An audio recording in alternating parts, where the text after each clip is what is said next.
मुझे तो मार दोगे, लेकिन मेरे विचारों को कैसे मारोगे। मौत की आंखों में आंखें डालकर अपनी जिंदगी के आखिरी कुछ पलों में चे गेवारा ये शब्द चीख चीख कर कह रहे थे कि भले ही वो आज हमेशा के लिए शांत हो जाए, लेकिन उन्होंने जिस विचारधारा को शुरू किया है वो कभी खत्म नहीं होगी। मात्र 39 साल की उम्र में इस इंसान ने न सिर्फ इतिहास के पन्नों पर अपनी छाप छोड़ी, बल्कि क्रांति की एक ऐसी मशाल जलाई जो कि उसके मरने के 50 सालों बाद तक भी जिंदा रही। 15 साल की उम्र में जब इसे कॉलेज की तरफ से एक पॉलिटिकल रैली में जाने को कहा गया, तब इसने कहा था, रैली में जाऊं ताकि पुलिस डंडे मारकर भगा दे, अगर मुझे रैली में भेजना है तो एक गन दे दो। चे गेवारा ने क्यूबा का ना होते हुए भी इस देश को अमेरिका की पपेट गवर्नमेंट के चंगुल से निकालने में अपनी जान की बाजी लगा दी थी। इन्होंने न केवल क्यूबा बल्कि और भी कई देशों की आजादी की लड़ाई लड़ी। वो बात अलग है कि आज कुछ लोग इन्हें एक हीरो के तौर पर देखते हैं, तो कुछ के लिए ये एक जिद्दी क्रांतिकारी ही रह गए जो केवल अपने विचारों का सम्मान करना जानते थे। और वही कुछ देश ऐसे भी है जहाँ चे गेवारा मात्र एक टेररिस्ट के तौर पर जाने गए। क्यूबा को अपने हाथ में लेने के बाद चे गेवारा चाहते तो पूरी जिंदगी फिडेल कैस्ट्रो के साथ क्यूबा पर राज कर सकते थे, लेकिन चे गेवारा का जीवन केवल एक देश को आजादी दिलाने तक ही सीमित नहीं था, बल्कि ये इस दुनिया से ही कैपिटलिज्म को जड़ से उखाड़ फेंक देना चाहते थे। चे गेवारा एक बॉर्न रेबेलियन थे जिनकी जिंदगी का मकसद ही क्रांति को जिंदा रखना था। अमेरिका जैसे कैपिटलिस्ट देश ने इन्हें टेररिस्ट कहा, तो वही दूसरी तरफ कम्युनिस्ट देशों ने इन्हें रेवोल्यूशनरी कहा। लेकिन सच तो यह है कि इंसान का कैरेक्टर कभी भी पूरा व्हाइट या पूरा ब्लैक नहीं होता है, तो ऐसे में चे गेवारा को एक ही डेफिनेशन में बांधना सही नहीं होगा। आखिर कौन थे ये चे गेवारा और क्यों इनकी डेथ के 50 साल बाद भी इन्हें इतिहास भुला नहीं पाया? क्यों आज भी चे गेवारा को रेवोल्यूशनरीज का पोस्टर बॉय माना जाता है?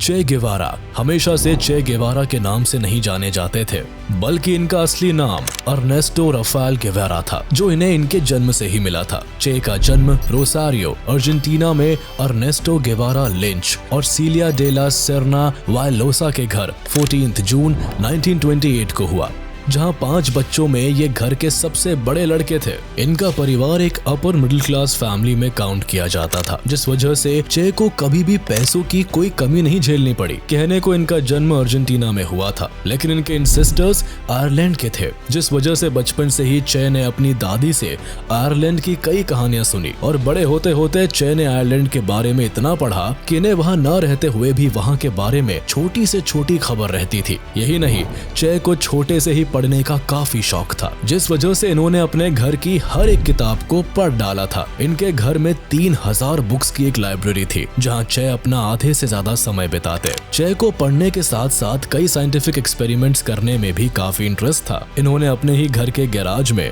एक लैबोरेटरी खोली थी, जहां ये कई केमिकल एक्सपेरिमेंट्स करते थे। चे बचपन से ही अस्थमा का शिकार हो गए थे। हालांकि कमाल की बात यह है कि अस्थमा होने के बाद भी चे एक बेहतरीन athlete, swimmer, footballer, shooter, cyclist और नेशनल लेवल रग्बी प्लेयर थे।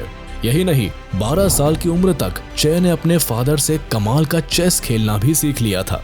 साथ ही काफी कम उम्र से ही चे पोइट्री और पॉलिटिक्स दोनों में इंटरेस्टेड थे, जिस वजह से इन्होंने पाब्लो नेरूदा और जॉन कीट से लेकर Karl Marx, William Faulkner, Vladimir Lenin जैसे कई लीडर्स को बचपन में ही पढ़ लिया था, जिस वजह से नॉलेज के मामले में चे का मुकाबला करना हर किसी के बस की बात नहीं थी। अपने इसी डीप इंटरेस्ट के कारण चे कमाल के इंटेलेक्चुअल भी माने जाते थे।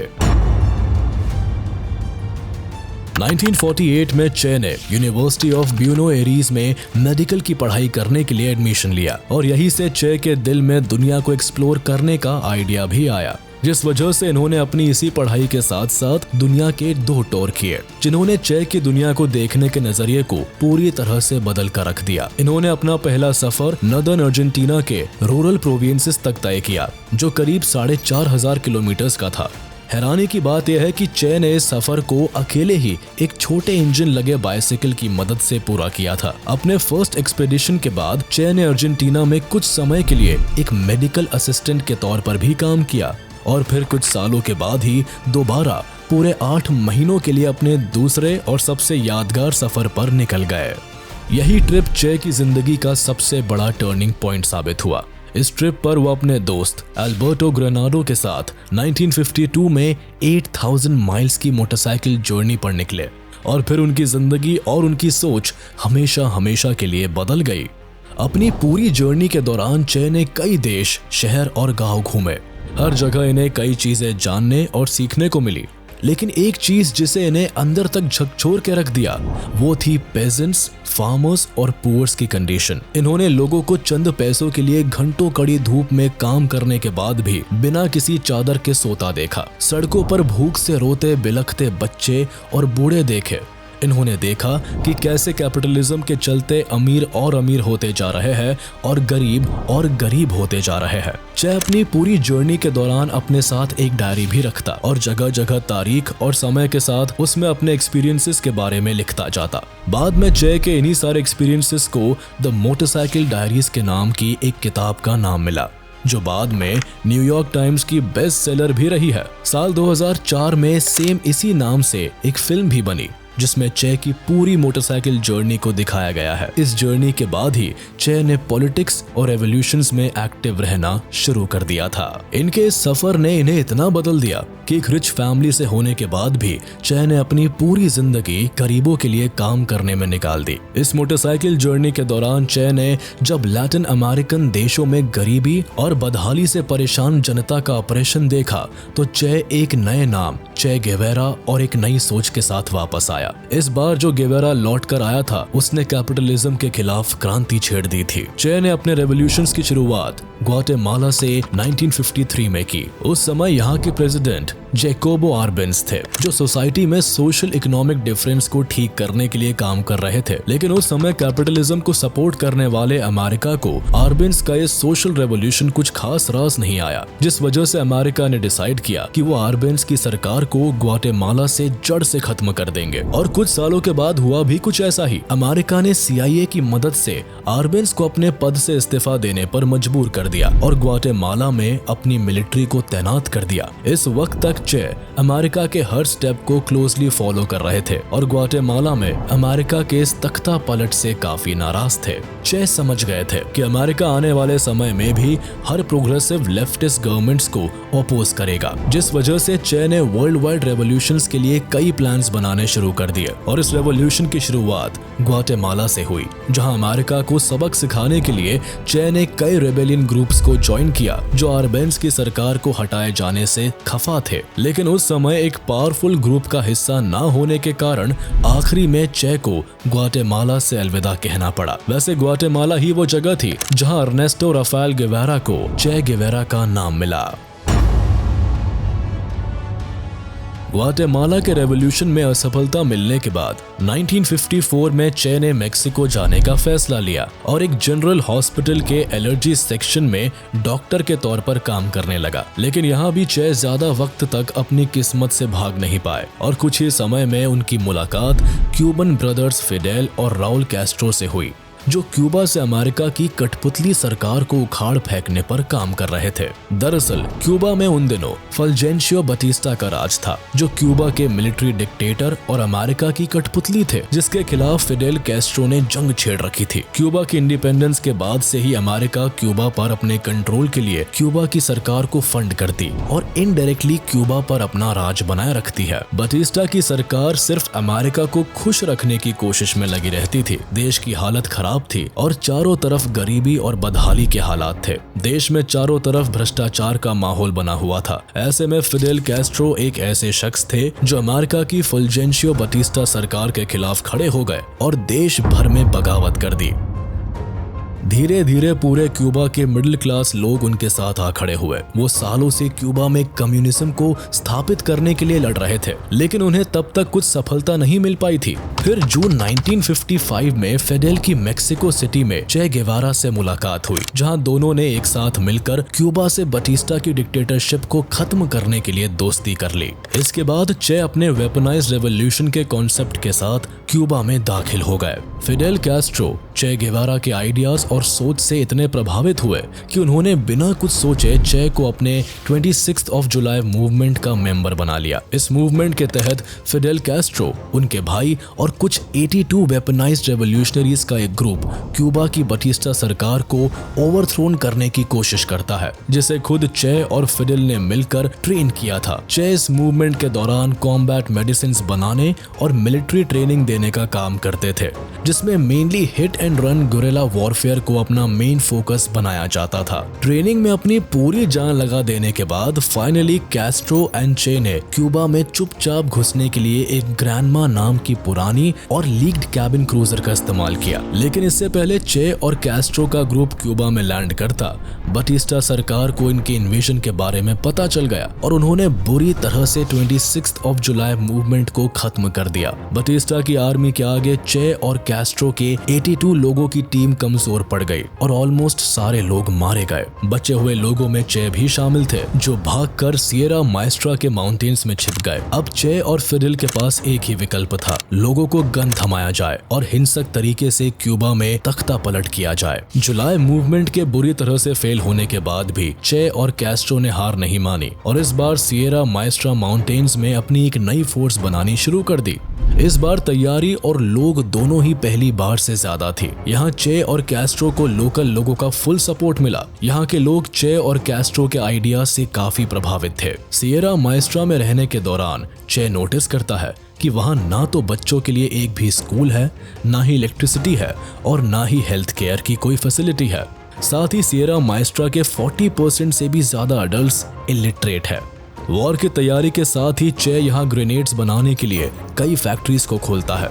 खाने की परेशानी खत्म करने के लिए ब्रेड बेकरीज खोली जाती है और साथ ही वॉर से हटकर चे यहाँ कई स्कूल्स को भी खुलवाता है।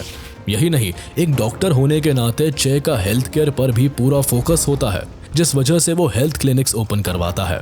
न्यूज़पेपर्स को भी सिएरा माएस्ट्रा में अवेलेबल किया जाता है, जिससे दुनिया से अलग होने के बाद भी उन्हें सारी इंफॉर्मेशंस मिलती रहे। इतना सब कुछ करने के बाद चे लोगों के बीच बहुत मशहूर होने लगता है। लोग उसे अपना मसीहा मानने लगते हैं और यहीं पर उनकी चे के एक और चेहरे से मुलाकात होती है। जब क्यूबा में फिडेल की सरकार बन गई तो चे ने अपने ओपोनेंट्स को कुचलना शुरू कर दिया। अब जब भी चे को किसी पर शक होता तो वो उन्हें मौत के घाट उतार देता। दरअसल चे का मानना था कि डिसिप्लिन और कम्युनिज्म हर इंसान में होना चाहिए, इसलिए जो लोग उसकी बातें नहीं मानते थे या फिर गन ट्रेनिंग या एजुकेशन में ज्यादा ध्यान नहीं देते थे, चे उन्हें मारने में 2 पल का भी वक्त नहीं लगाता था। चे को किसी प्रूफ की जरूरत नहीं होती थी, वो शक के आधार पर किसी को भी एग्जीक्यूट करने से नहीं चूकता था। उसे बस शक होना चाहिए था कि सामने वाला आदमी उनके खिलाफ है, बस इसी आधार पर वो लोगों को मार देता था। एक लंबे समय तक खुद को और अपनी फोर्स को पूरी तरह से तैयार करने के बाद कैस्ट्रो और चे ने धीरे धीरे बटिस्टा सरकार के खिलाफ जीत दर्ज करनी शुरू कर दी। इन पहाड़ों में ही रहकर चे ने अपनी फोर्स को गुरिल्ला टैक्टिक्स में इतना माहिर कर लिया कि यूएस एयर फोर्स भी इनका कुछ नहीं बिगाड़ पाई। दोनों मिलकर यूएस और बटिस्टा सरकार को मात देने लगे। वैसे यूएस यहाँ बटिस्टा सरकार का साथ इसलिए दे रही थी क्योंकि यूएस हमेशा से क्यूबा पर अपना कंट्रोल बनाए रखने के लिए क्यूबा में अपनी एक कठपुतली सरकार चलाना चाहती थी और उस समय इस काम को कोई और नहीं बल्कि बटिस्टा ही कर रहा था।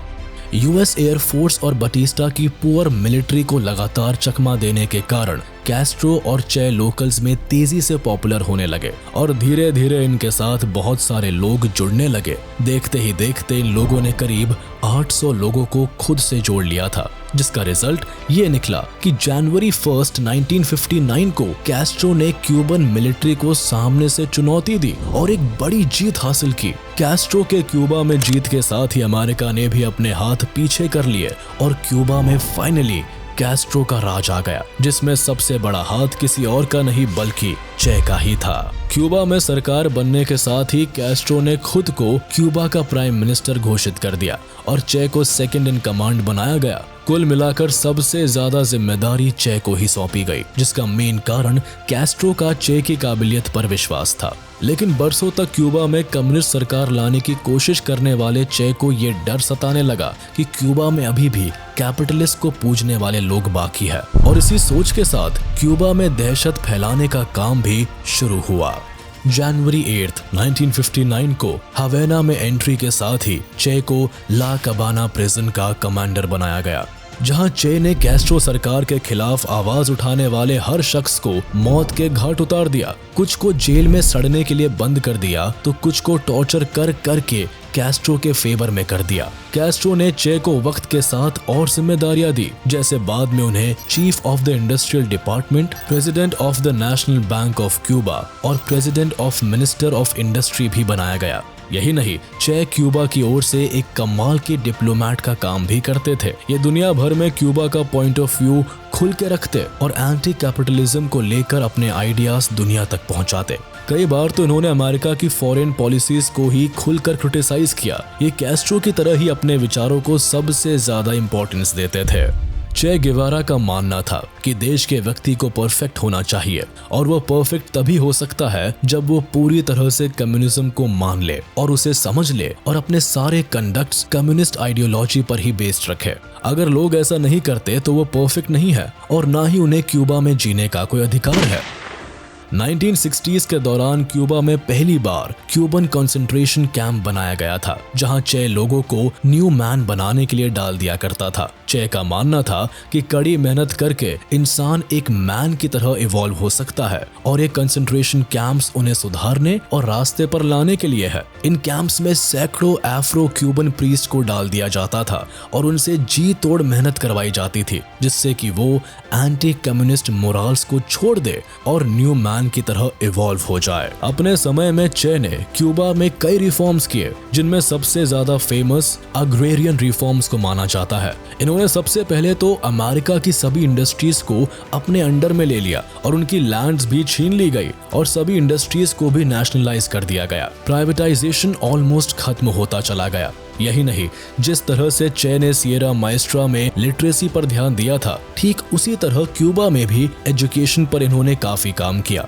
जिसका असर ये निकला कि 1959 से पहले क्यूबा का जो लिटरेसी रेट केवल 60% के करीब था, ईयर एंड तक वही लिटरेसी रेट 96% तक पहुंच गया। वैसे चे को जब फाइनेंस मिनिस्टर और नेशनल बैंक के प्रेसिडेंट का पद मिला तो इन्होंने सबसे पहले सोशल और इकोनॉमिक इक्वलिटी पर काम करना शुरू कर दिया। ये नहीं चाहते थे कि क्यूबा में कोई भी करप्शन या ऊंच नीच रहे। इवन ये अपने रिफॉर्म्स को लेकर इतने सीरियस थे कि इन्होंने अपनी खुद की वाइफ को सरकारी फायदों का लाभ उठाने के लिए एकदम मना किया था। चे अपने किसी भी गवर्नमेंट बेनिफिट का इस्तेमाल ऑफिस के बाहर नहीं किया करते थे। इनका मेन मकसद क्यूबा के लोगों को यूनिटी और इक्वालिटी का पाठ पढ़ाने का था, जिसके लिए ये ईगोइज्म और सेल्फिशनेस के एकदम खिलाफ थे। इस वक्त तक चे ने पब्लिक स्पीचेस देना और आर्टिकल राइटिंग करना भी शुरू कर दिया था। इनकी कुछ फेमस राइटिंग्स में man and socialism in Cuba, guerrilla warfare 1961 आती है। अमेरिका से लगातार टकरार के बाद चे और कैस्ट्रो ने सोवियत यूनियन से हाथ मिलाना शुरू कर दिया।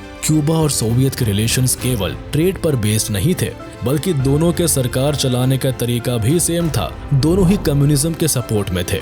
हालांकि सोवियत यूनियन का क्यूबा को सपोर्ट करने का मकसद केवल अमेरिका को नीचा दिखाना था, क्योंकि ये वो वक्त था जब अमेरिका और यूएसएसआर के बीच कोल्ड वॉर चल रहा था और दोनों ही देश एक दूसरे को नीचा दिखाने में कोई कसर नहीं छोड़ रहे थे। यूएसएसआर को पता था कि अमेरिका को ये बिल्कुल बर्दाश्त नहीं होगा कि कोई उनकी नाक के नीचे बैठकर सोवियत की भाषा बोले। हालांकि हुआ भी कुछ ऐसा ही। अमेरिका को यूएसएसआर और क्यूबा के रिलेशन से इतनी नफरत होने लगी कि इन्होंने सबसे पहले क्यूबा में अपनी सारी अमेरिकन कंपनीज को बंद करवा दिया। क्यूबन लोगों को भी अमेरिकन से दोस्ती रखने में अब ज्यादा इंटरेस्ट नहीं था, जिस कारण क्यूबा के लोगों ने मानो जैसे कैपिटलिज्म का नाम अपने देश से उखाड़ फेंकने का मन ही बना लिया था। क्यूबा के ऐसे बदलते रंग को देखकर अमेरिका इरिटेट हो जाता है और क्यूबा से सभी डिप्लोमेटिक रिलेशन को कट ऑफ कर लेता है और क्यूबा के against Bay of Pigs invasion को प्लान करता है। इसे अंजाम देने के लिए अमेरिका में क्यूबा के ही कुछ एग्जाइल्ड क्यूबन्स को ट्रेन करके प्रॉपर हथियार पहुंचाकर कैस्ट्रो सरकार के खिलाफ भड़का दिया गया।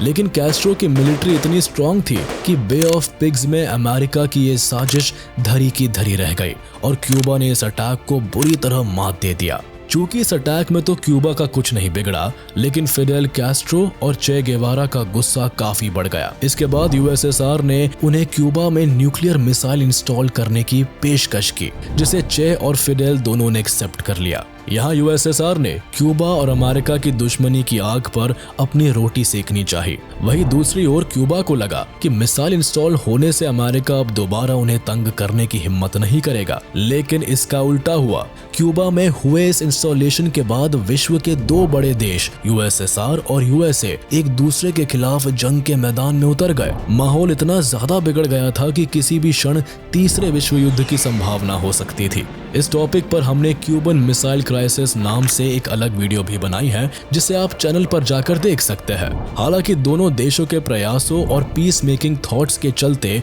यूएसएसआर ने क्यूबा से न्यूक्लियर मिसाइल को हटा लिया और दोनों देश युद्ध की सिचुएशन से बाहर निकल गए। हालांकि फिडेल और चे किसी भी हालात में क्यूबा से न्यूक्लियर मिसाइल्स को हटाना नहीं चाहते थे, लेकिन यूएसएसआर के प्रेशर की वजह से जब क्यूबा से मिसाइल्स उठा ली गई तो क्यूबा और यूएसएसआर के रिश्तों में भी दरार आ गई। दिसंबर 1964 में चे ने न्यूयॉर्क का दौरा किया और इसी दौरान यूनाइटेड नेशंस जनरल असेंबली में ही खड़े होकर यूएस को भर भर के क्रिटिसाइज किया।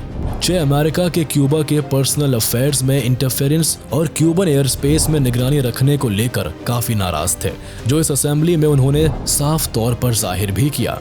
अब चे क्यूबा में एक अच्छी जिंदगी तो जी रहे थे, लेकिन उनका रेवोल्यूशनरी मन अब साउथ अमेरिका के दूसरे देशों की तरफ बढ़ रहा था, जहां वो अब क्यूबा की तरह ही रेवोल्यूशन लाकर कम्युनिज्म को स्टैब्लिश करना चाहते थे। जिस वजह से कैस्ट्रो से बातचीत करने के बाद फाइनली वो अपने अंदर की क्रांति को जगाए रखने के लिए क्यूबा से चले गए। अगले 2 सालों तक किसी को भी चे के एग्जिस्टेंस की कोई खबर नहीं मिली। कुछ लोगों को तो लगा कि चे अब इस दुनिया में ही नहीं रहे, लेकिन ऐसा था नहीं। चे चुपचाप रिपब्लिक ऑफ द कॉन्गो में अपनी क्रांति को जलाए रखने पर काम कर रहे थे।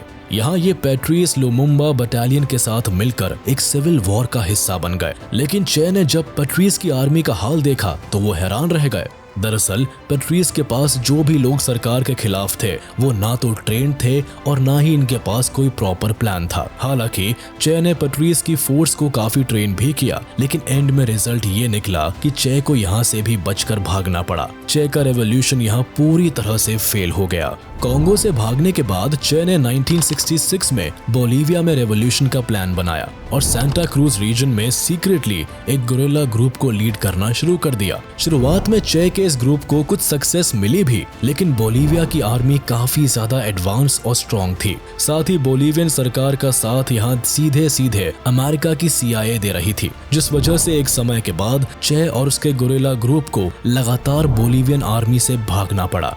लेकिन चोरी छुपे का ये खेल ज्यादा समय तक नहीं चला और 7 अक्टूबर 1967 को एक लोकल आदमी ने CIA को चे का पता बता दिया, जिसके बाद 8 अक्टूबर 1967 को CIA और बोलीवियन आर्मी करीब 1800 लोगों की फोर्स को लेकर चे को पकड़ने के लिए पहुंच गई। यहाँ चे के बचने के काफी अटेम्प्ट्स के बाद भी बोलीवियन आर्मी चे को कैप्चर कर लेती है और ले जाकर एक स्कूल में रखते हैं, जहां वो अपनी आखिरी रात बिताते हैं और फिर फाइनली इन्हें मारने के ऑर्डर्स दे दिए जाते हैं। मारियो टेरान को चे को मारने का काम दिया जाता है, लेकिन चे के सिर में एक भी गोली ना मारने को साफ तौर पर बोला जाता है, जिसके बाद मारियो चे के पास पहुंचते हैं। चे को पता चल जाता है कि अब उसके जीवन के कुछ आखिरी पल ही बचे हैं और इसी पल में चे चिल्लाकर कहते हैं कि I know you are here to kill me, shoot coward, you are only going to kill a man. जिसके बाद मारियो चे के सिर को छोड़कर उसकी बॉडी में पूरी 9 गोलियों को लगातार दागता है और चे का हमेशा हमेशा के लिए अंत हो जाता है। चे की मौत के बाद बोलीवियन सरकार चे के हाथों को काटकर अपने पास रख लेती है, जिससे चे के फिंगरप्रिंट से ये साबित हो सके कि ये कोई और नहीं बल्कि चे गेवारा ही है। चे की मौत के बाद क्यूबा में कैस्ट्रो ने पब्लिक को चे की मौत की खबर दी और एक पब्लिक मौन रखा गया। लोग चे की मौत से काफी शॉक्ड थे। किसी को इस बात पर विश्वास ही नहीं हो रहा था कि एक समय पर इतना बड़ा क्रांतिकारी रहा चे गेवारा इतनी आसानी से इस दुनिया को अलविदा कह गया। चे की मौत के सालों बाद 1997 में चे और उसके साथियों के रिमेन्स को क्यूबा में लाया गया और पूरे सम्मान के साथ चे के लास्ट राइट्स को पूरा किया गया। चे गेवारा के सम्मान में ही उसके बर्थ प्लेस रोसारियो अर्जेंटीना में 2008 में इनका एक स्टैचू भी बनवाया गया। चे को केवल उस समय नहीं बल्कि आज भी लोग रेवोल्यूशंस के फादर और रेबेलियंस के चेहरे के रूप में देखते हैं। चे का पूरा जीवन केवल एक रेबेलियन के तौर पर ही निकल गया। वो चाहते तो कैस्ट्रो की तरह ही क्यूबा में हमेशा के लिए एक शान भरी जिंदगी जी सकते थे, लेकिन अपनी सोच पर अटल रहने वाले चे ने जीवन के आखिरी पल तक एक क्रांतिकारी बने रहने को ही स्वीकार किया। तो आज के लिए बस इतना ही। हमें उम्मीद है कि आपको हमारा ये वीडियो पसंद आया होगा। आगे हम और भी ऐसे ही ज्ञानवर्धक वीडियोस आपके लिए लाते रहेंगे। तब तक के लिए हमारा वीडियो लाइक कर दे और ऐसे ही इंटरेस्टिंग वीडियोस के लिए इसे सब्सक्राइब कर ले।